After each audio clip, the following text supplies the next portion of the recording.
بات یہ ہے کہ جس کو حضوری حاصل ہو جاتی ہے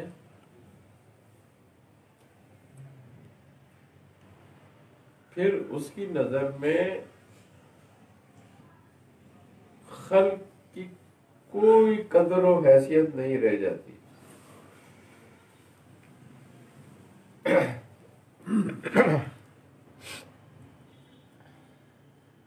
یعنی کہ وہ اس کو حاصل کرنے کی کوشش نہیں کرتا. پھر تمہاری نظر میں جس چیز کی حیثیت ہوگی، عزت ہوگی، تم اسی کو تو حاصل کرو گے، اسی کے لیے صحیح کرو گے. تو جب تمہیں اس کی عزت اور اس کی محبت حاصل ہو جاتی ہے، پھر اس کی محبت کے آگے کسی کی محبت نہیں چلتی.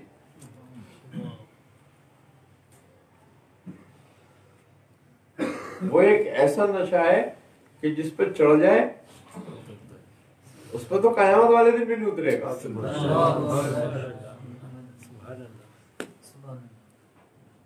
حقیقت میں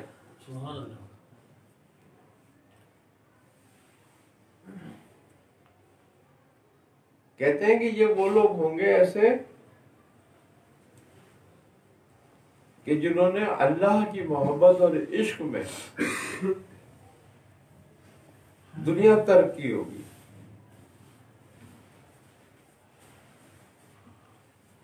کہ جب قیامت کے نافذ ہوگی تو انہیں پتہ نہیں ہوگا قیامت نافذ ہو گئی. لوگوں کا حساب کتاب ہو جائے گا، کچھ جہنم میں چلے جائیں گے، کچھ جنت میں چلے جائیں گے، اور انہیں پتہ نہیں ہوگا.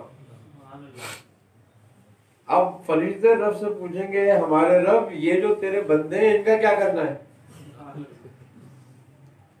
تو رب کہے گا کہ ان کو لے جاؤ جنت میں. اب ان سے کہیں گے بھائی جنت میں چلو تم لوگ. ان کو فرشتوں کی آواز نہیں آئے گی. تو پھر فرشتے کہیں گے ہمارے رب یہ تو ایسے مست ہیں کہ ان کو تو ہماری آواز بھی نہیں جا رہی. تو رب کہے گا اچھا ان کو باندھو زنجیروں سے جنتوں میں پھینکو. اب بتاؤ ایسے ہوں گے ان کو زنجیروں باندھ باندھ کے لے جایا جائے گا. جب جنت میں پہنچ جائیں گے تو انہیں پھر بھی نہیں پتا ہوگا ہم جنت میں آ گئے. یہ اس کے جو عشق کی شراب ہے وہ ایسی چڑھتی ہے کہ وہ قیامت والے دن بھی بزرگ کہتے ہیں نہیں اترتی، جنت میں بھی نہیں اترے گی، اور سرشار ہو جائیں گے وہ اس میں وہاں جا کے. وہ ہمیشہ اسی جلوے میں گم رہیں گے. وہ وہی لوگ ہوں گے کہ اللہ جنہیں اپنی قدرت سے خود کھلائے گا اور پلائے گا.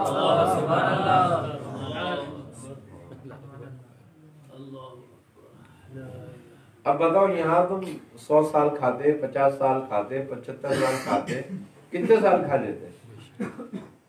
100 200 300 سال کھا لیتے، 500 سال کھا لیتے. لیکن وہی کھاتے نا سب کھاتے ہیں، لیکن وہی چھوڑا نا جو سب کھاتے ہیں. اب وہاں وہ اپنی قدرت سے کھلا رہا ہے. تو کیا ہوا؟ یہ ترک کا نتیجہ ہوا. مفہوم کیا بنا؟ لا کا. بے شک کیا بات ہے، کیا بات کہ کچھ نہیں تھا. وہ تو یہ کہیں گے کچھ نہیں تھا، ہم کیا کھاتے کیا پیتے. کیوں کہ ہم تو کہتے تھے لا موجود. جب کچھ موجود ہی نہیں ہے تو کیا کھائے کیا پیئے، اور کس کو کھلائے کس کو پلائے.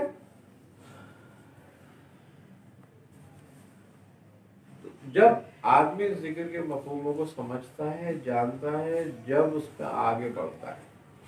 اب ہم ساری عمر لگاتے رہے لا الہ الا اللہ، لا الہ الا اللہ، لا الہ الا اللہ. صحیح ہے بھائی، تو زبان سے لگاتا رہا، بات بھی صحیح رہی، کوئی غلط بات بھی نہیں تھی. وہ وہی کہتا رہا جو سب کہتے رہے. یعنی کہ تقلیدی رہا.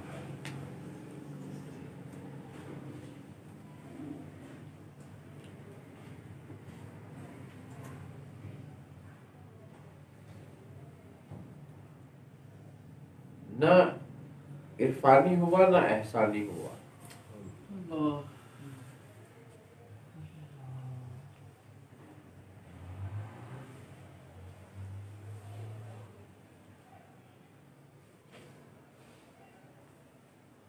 آئی نا سمجھ میں بات؟ تو کیا ہے، پہلے ذکر کے مفہوم اور معنی کو جانو، اور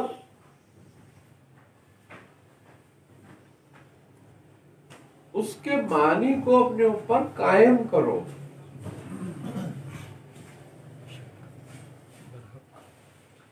دیکھو اللہ تبارک و تعالیٰ نے تمہیں سب سے پہلا جو سبق دیا ہے وہ یقین کا دیا ہے، اور جس سے روکا ہے وہ وسوسہ ہے.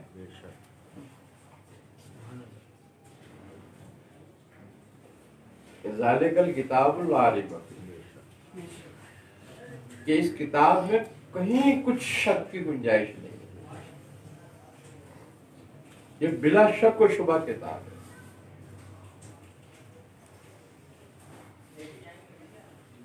اب ہمیں اس بات پر کتنا یقین ہے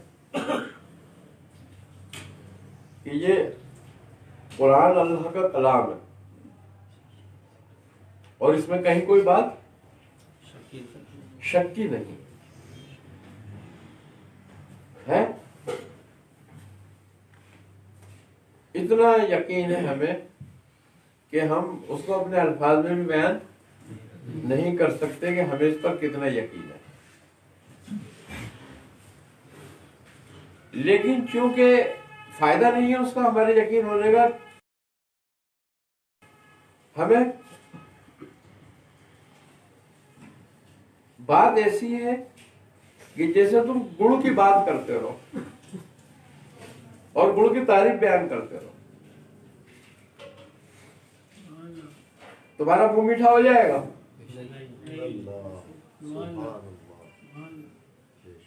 تمہارا منہ میٹھا نہیں ہوگا چاہے تم گڑ کی کتنی تعریف کرتے ہو.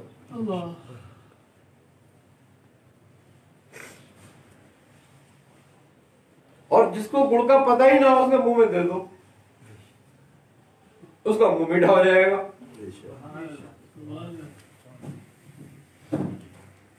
تو اس کا مطلب یہ ہے کہ بات تعریف کی حد تک نہیں ہے، عمل کی بات ہے. تو یقین کا بالکل ہمیں ہے.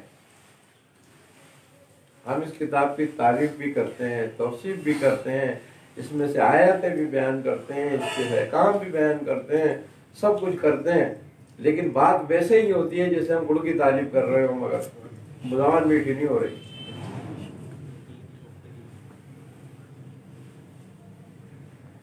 جو مزے کی بات یہ ہے کہ اس کا سبق دیتے ہیں وہ خود بھی اس پر اتنا یقین عمل نہیں کرتے جتنا یقین کرتے ہیں. جتنا یقین رکھتے ہیں ہم، اگر اس کا 10% بھی عمل کر لیں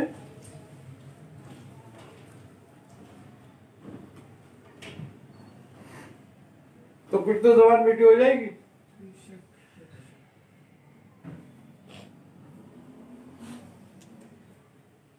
تو بات یہی ہے کہ جب ہم لا الہ کا ذکر کرتے ہیں تو لا کا مفہوم ہمارے ذہن میں نہیں ہوتا، ہم تو صرف چکی چلا رہے ہوتے.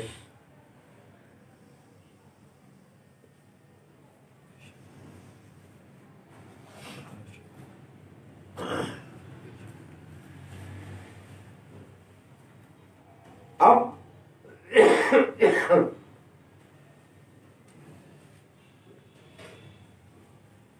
جو صوفیہ کا طریقہ ہے ذکر کا،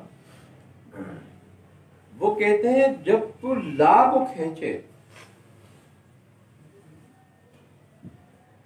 تو اس کو اس وقت تک قائم رہے جب تک لا نہ ہو جائے.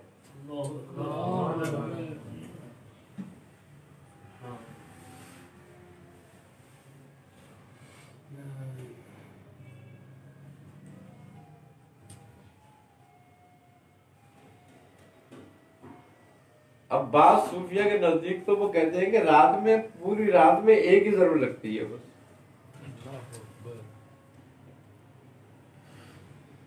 دوسری ضرور لگانے کا موقع نہیں ملتا. بعض کہتے ہیں لا کہا اور صبح ہو گئی. ابھی تو 3 پیچھے جملے باقی ہیں.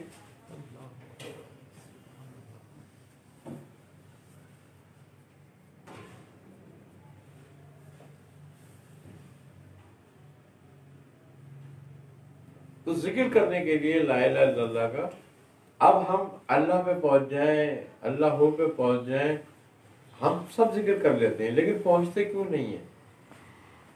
اس لیے کہ پہنچنے کے لیے تو ہمیں سیڑھی کی ضرورت ہے نا چھت پہ جانے کے لیے. تو ہم اسٹیپ بائی اسٹیپ جائیں گے، چھت پہ جائیں گے. اسی طریقے سے لا الہ الا اللہ کے اسٹیپ ہیں. جب ان مفہوموں کو ہم سمجھیں گے، جانیں گے اور ایک ایک مفہوم کو اپنے اوپر قائم کریں گے، تو جب ہم اللہ پر پہنچیں گے تو پھر مشاہدے کی کیفیت میں آئیں گے.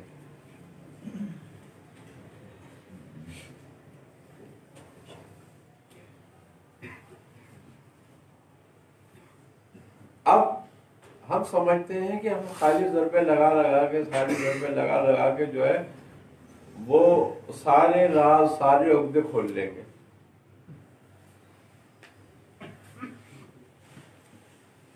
دیکھو تالا چابی سے کھلتا ہے تو ہر بار کھلتا ہے، اور ہتھوڑے سے کھلتا ہے تو ایک ہی بار کھلتا ہے.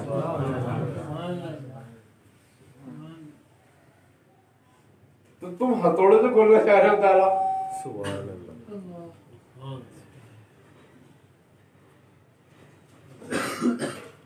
تو حضور جب لا کی حقیقت کھلنے لگتی ہے تو ہوش بھی تو باقی نہیں رہتی، پھر اسی کے لیے وہ وسیلہ بیان فرماتے.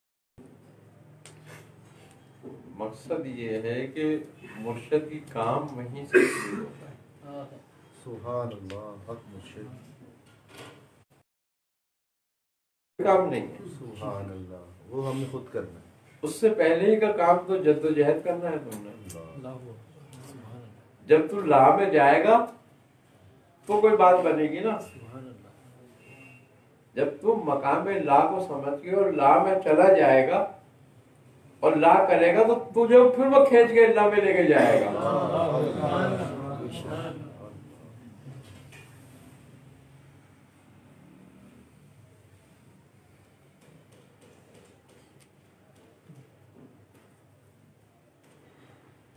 آئی نا سمجھ میں بات؟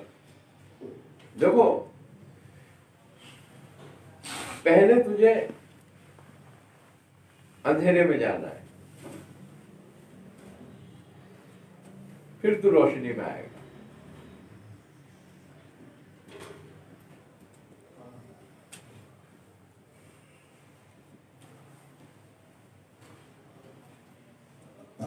جب تک ہم کوئی بھی ذکر کریں، کوئی بھی، اب مثال کے طور پر ہم سورہ مزمل شریف پڑھیں، ایک چھوٹی سی بات ہے.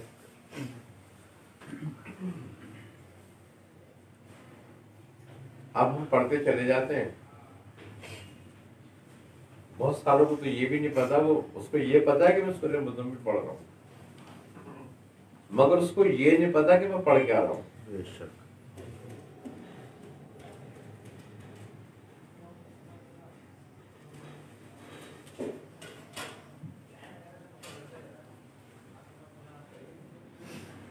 ہم نماز ہی پڑھتے ہیں، ہم پوری نماز پڑھ لیتے ہیں. پوچھا کیا پڑھا تھا تو نے بھائی؟ نے کہا نماز پڑھی.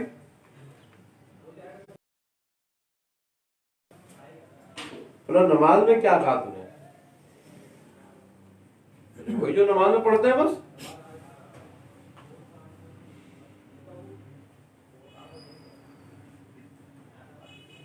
سورہ فاتحہ پڑھ لی، کوئی بھی سورت لگا دی ہے، بس سبحان اللہ کہہ دیا، یہ کہہ دیا، وہ کہہ دیا، کلمات ادا کر دیے، رکوع کے کلمات ادا کر دیے، سجدے کے کلمات ادا کر دیے، سارے کلمات ادا کر دیے. میں نے کہیں غلطی نہیں کری.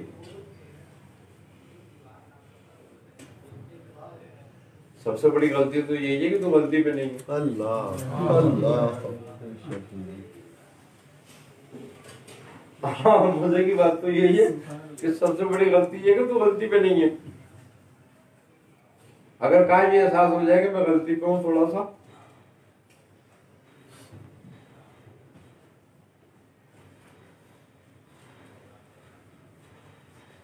اچھا جیسے تم مانگتے ہو ویسی کو دیتا ہے، جیسے تم ہدایت مانگ رہے ہو ویسے دے بھی دیتا ہے. کیا بھائی تم بھی جلدی میں مانگ رہے تھے، میں نے بھی جلدی میں دے دی.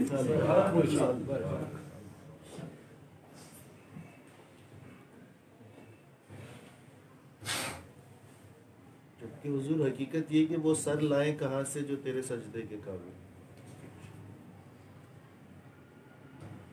سرمس کا سر کاٹا.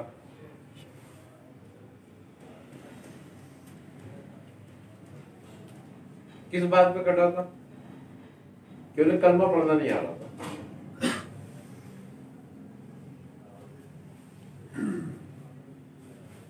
وہ لا الہ کہیں اور خاموش ہو جائے.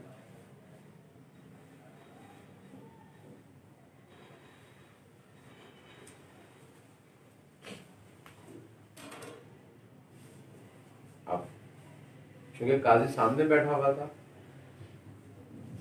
اب اتنا جملہ کہنا تو کفر ہے خالی.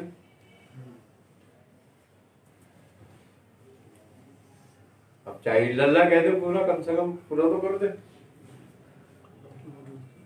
ہاں تو وہ قاضی نے کہا کہ پھر پڑھو دوبارہ.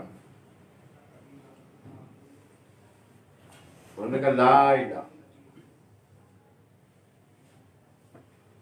انہوں نے کہا بھائی کوئی اس کو کلمہ پڑھاؤ. اب لوگ کہیں ان کے جو حواری تھے وہ کہیں بابا بولو الا اللہ محمد رسول اللہ، لا الہ الا اللہ محمد رسول اللہ پڑھو. اب سب پڑھے زور زور سے. اب جب آدمی زور زور سے پڑھے تو شامل ہو سکتا ہے پڑھ لے بھائی مطلوب آدمی ہے. اب وہ کہنے لا الہ.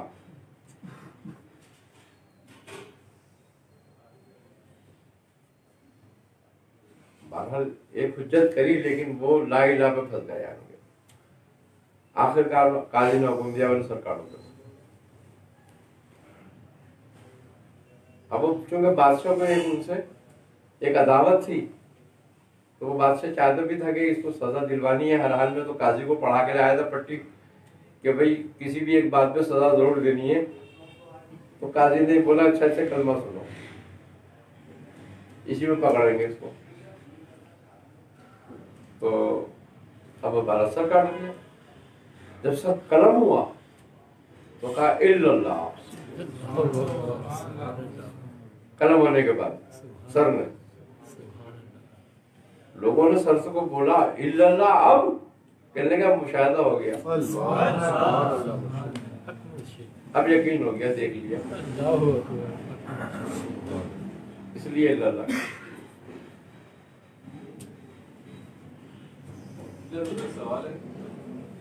سوال یہ ہے کہ اس طرح برائی کرنے والے کے چہرے برائی کے نشان نظر آتے ہیں تو چہرہ بتاتا ہے کہ برائی اس نے کی ہے یا کرتا رہتا ہے. ایک چہرے سے عجیب سی قسم کی انسان کو ایک عجیب سا احساس ہوتا ہے دیکھنے والے کو. تو جو پہلا کلمہ پڑھتے ہیں لا الہ الا اللہ محمد رسول اللہ یا کوئی صورت مزمل پڑھتے ہیں تو کیا کہ چہرے میں بھی علامتیں آتی ہیں؟ دیکھو وہ ستار العیوب ہے اور وہ کسی کے گناہ کو عیب کو ظاہر نہیں کرتا. یہ تو ہمارا اپنا خلل ہے دماغ کا کہ ہم سمجھتے ہیں کہ اس کا چہرہ گناہ سے ہو گیا ایسا، کیونکہ انسان کا چہرہ مظاہر حق ہے. ایک بات. دوسری بات یہ ہے کہ ہاں جب کوئی اچھا نیکی کا کام کرتے ہو تو تمہارا چہرہ چمکنے لگتا ہے، یہ بات ضرور ہے. تو کسی بھی مسلمان کے لیے ہمیں یہ گمان رکھنا نہیں چاہیے کہ یہ گناہ کرائے نے اس کا چہرہ خراب ہو گیا. نہیں. کیوں کہ وہ ستار العیوب ہے. اگر وہ ایک ہی بات صرف پیدا کر دیتا کہ گناہ کرنے والے کے جسم سے بدبو آنے لگتی، ہم میں سے کوئی ایک دوسرے کے ساتھ نہیں کرتا ہے نا یہ بات، تو وہ کتنا مہربان ہے بندوں پر.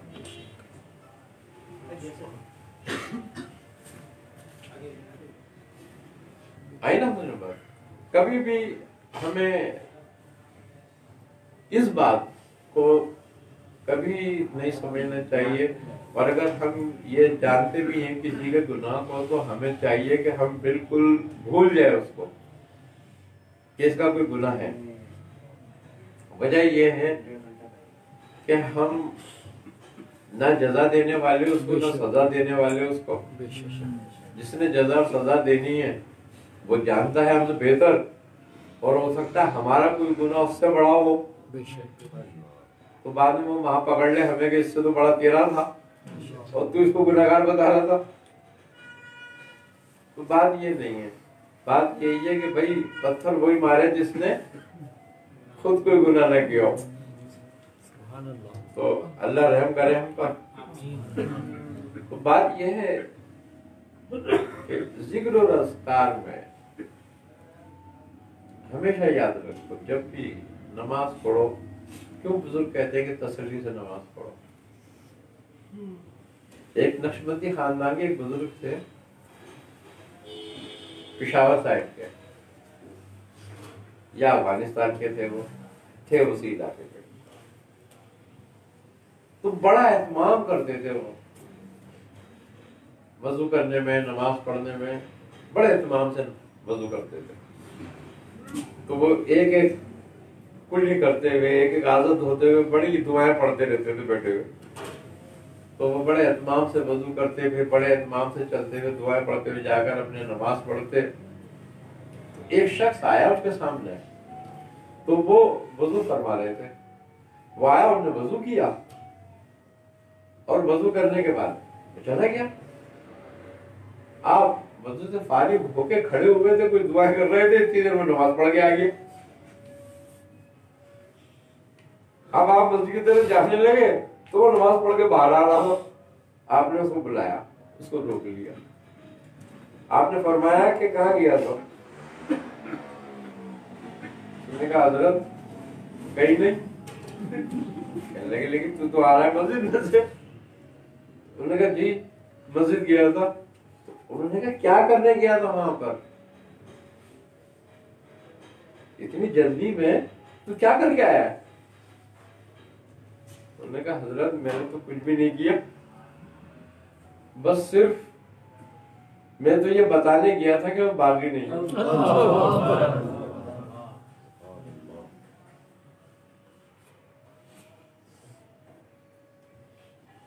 ان بزرگوں نے یہ بات سنی، ان کو چکر آیا، وہ گر پڑے.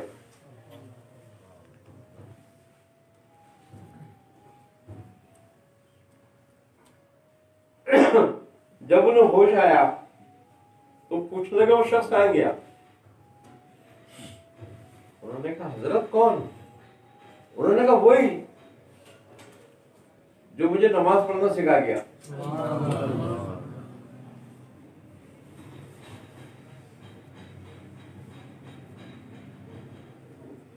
یعنی کہ کیا کمال بات ہے اس بات میں.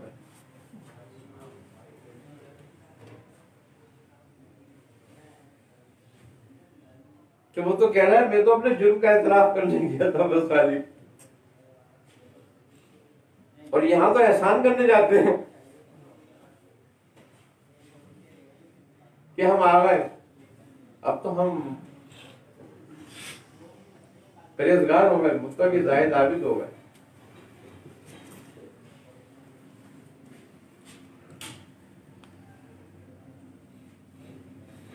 اللہ تبارک و تعالیٰ نے اسی لیے عبادت کے درجے کر دیے. کیوں؟ کہ اس کو اپنی خلق سے پیار ہے، تو وہ بخشش کے بہانے ڈھونڈتا ہے ان کے، سبحان اللہ، بخشنے کے. اب یہ خود ہی اپنے پر عذاب لانا چاہے تو ایک الگ بات ہے، وہ نہیں چاہتا مگر ان پہ عذاب ہے.